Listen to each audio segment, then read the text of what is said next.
Before he commanded the arcade, he commanded Capcom's very identity. Long before Ryu and Leon Kennedy defined the brand, Captain Commando was the face of Capcom, a mascot turned hero. In 1991, Capcom dropped him into his very own beat-em-up, a futuristic follow-up to Final Fight that replaced grimy alleys with laser guns, cyborg ninjas, and a baby in a mech suit. Strap in, because we're heading back to Metro City, sometime in the now not-so-distant future, to see how Captain Commando carved out his place in Capcom history.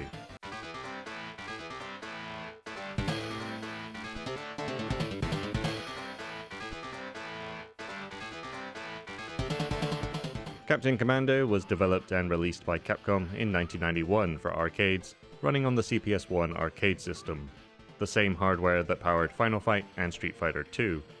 Originally, Captain Commando was introduced as a company mascot on early NES and Famicom games between 1986 and 1989, offering player tips and game promotions. Akira Akiman Yasuda, known for his work on Final Fight and Street Fighter II, redesigned the Captain for the arcades, as he thought the original designed by Capcom USA looked bad. Captain Commando's leap from mascot to main character marked a unique moment in Capcom's history, showcasing their confidence in building original IPs from familiar branding. Graphically, the game combined comic book boldness with cyberpunk style. Enemies included a scientific abomination, Kabuki Ninja, and an overweight doppelganger. The color palette was vivid and electric, punctuated by explosive animations and fast-paced effects. The soundtrack delivered high-energy synths, echoing the futuristic setting, and arcade adrenaline. While not as iconic as Street Fighter II, it added a layer of tension and excitement to every stage. The game was designed as a spiritual successor to Final Fight, expanding the genre with a sci-fi setting, more over-the-top characters, and team-based gameplay. It stood out among other beat-em-ups of the time with its futuristic aesthetic and inventive mechanics, helping Capcom further solidify its dominance in the genre during the early 90s arcade boom.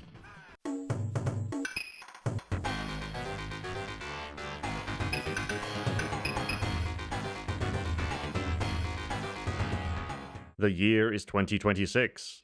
Metro City, once saved from Mad Gear's clutches in Final Fight, now faces a new threat. Superpowered criminals known as super criminals, led by the nefarious Scumocide.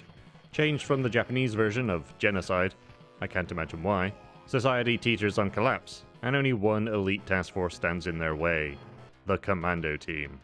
With a blend of cyberpunk dystopia, high-tech weaponry, and comic book camp, Captain Commando's narrative carved a niche between superhero fiction and anime-style futurism.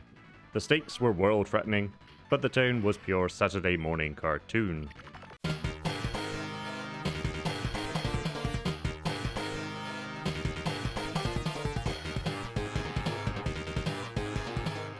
The game's title wasn't just for show. Captain Commando led a team of 4 unique heroes, including Captain Commando himself, the leader, armed with powerful energy gloves, capable of releasing devastating fire and electric blasts, a classic hero archetype with an edge. Speaking of edges, Mac the Knife, a mummy-like alien wearing the Captain Cap, a souvenir from his first meeting with the Captain, who uses knives that can melt matter. Ginzu the Ninja, a ninja commando trained in the same Bushin Ryu Ninpo as Guy from Final Fight. Armed with a sword and deadly speed, Ginzo represented the early 90s obsession with high-tech ninjas, and is the only character who can throw shurikens. And finally, Babyhead, a genius infant who pilots a hulking mech suit, packing heavy punches, and the ability to pile-drive enemies, known as Fuba in Japanese, which means Hoover. Bizarre and unforgettable. Each character brought distinct combat styles and abilities, encouraging cooperative play and adding replay value.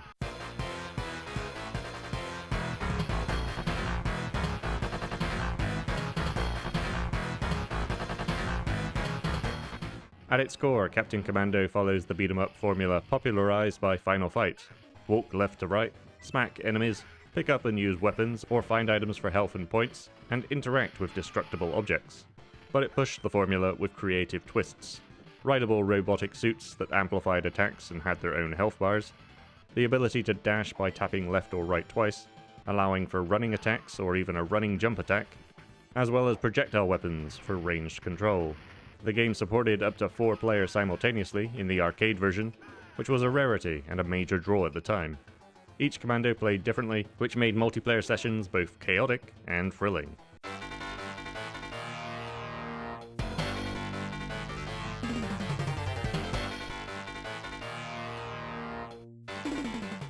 Captain Commando never reached the heights of Final Fight or Street Fighter, but its impact is undeniable. It was ported to the SNES, but only with 2-player support, as well as a PlayStation version and a planned Sega CD version that never released. While the SNES version was toned down, it retained the core gameplay and helped the game reach a broader audience. The Captain and his team continued to appear in later Capcom titles, most notably in Marvel vs. Capcom, Namco x Capcom, and Project X Zone 2. These cameos kept the flame alive, especially for longtime fans. The game was reintroduced to modern audiences via the Capcom Beat 'em Up bundle, where its vibrant madness earned newfound appreciation.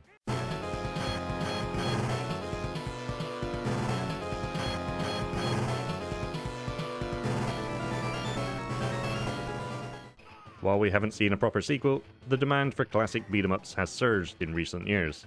With the success of modern revivals like Streets of Rage 4 and TMNT Shredder's Revenge, the time might just be right for Captain Commando to return in high-def glory. For now, his legend lives on in pixelated punches, laser blasts, and mech-powered dropkicks. A testament to a time when arcades were loud, wild, and totally commando. Thanks for watching.